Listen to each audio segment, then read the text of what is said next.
Hi, welcome back. Just want to point out another line 2 option that you don't hear much about, and probably for good reason. This is the vest from the Integrated Individual Fighting System. Occasionally it's also referred to as the assault vest. The actual tag inside it says vest tactical. Occasionally it will be called the IBV-88. Basically, this was adopted in 1988 as a replacement for the Alice gear. But at the same time, it wasn't really a complete system. Normally down here on these little loops, you'd run a belt through all of these, and that would allow for Alice pouches to be mounted on the belt. So it's kind of a complete system, but not really. On the chest, this is the original version. It was updated in 1995, but they didn't change the part number. So the 95 vests and the originals have the same part number, even though they're actually a bit different. Across your chest, what you have is a single mag pouch inboard, and then double mag pouches on the outside. And these were sized for USGI magazines. At the moment, I've just got airsoft mags in them. But you've got a snap and then a row of Velcro and a pull tab. So they're a bit hard to get open. You've got that Velcro snap, and this will hold 2 USGI style magazines. It's a tight fit belt. I wouldn't expect to be able to get 2 PMags in there.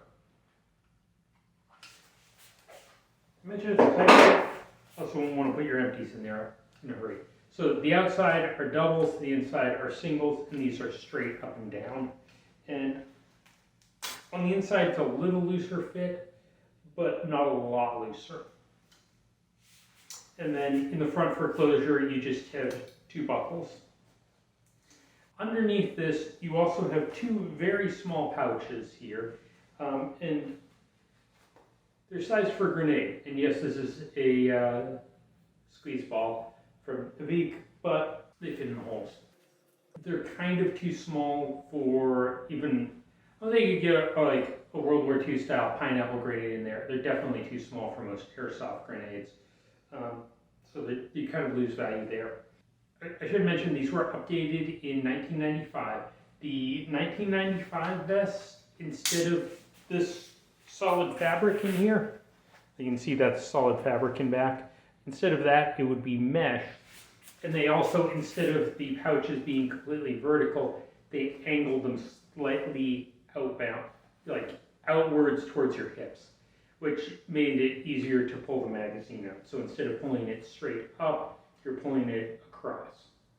Much more natural for the body.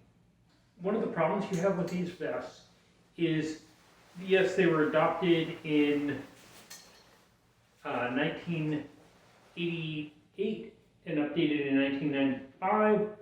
So that basically means the last time these were ordered was, what's that, 28 years ago? And most of what you'll find on the market when you go to buy one of these are Chinese knockoffs, and they have significantly lower quality materials. I mean, this is, if you look closely, this is a pretty thick piece of fabric, and then there's some padding under there. But this is all relatively thick and really well made. The Chinese knockoffs tend to be random materials and much, much cheaper. So for that reason, I wouldn't recommend buying one of these unless you can hand inspect it. These were replaced in about 2001, I believe, with the Molly system, with the flick vest. The flick vest, though they were in use during the early global war on terror days. I know a coworker who lost his job during the dot-com crash and ended up in Iraq. He did not get one of these. He got issued one of these. But really, the only time I would recommend one of these things is if you're doing an impression kit. And even then, they weren't used that much. Most of Operation Desert Storm, Desert Shield, infantry weren't actually wearing these. They were Still wearing the old Hallis suspenders. At least all the pictures I can find. I wasn't there. So even as like a compression kit, they're not that great of an option.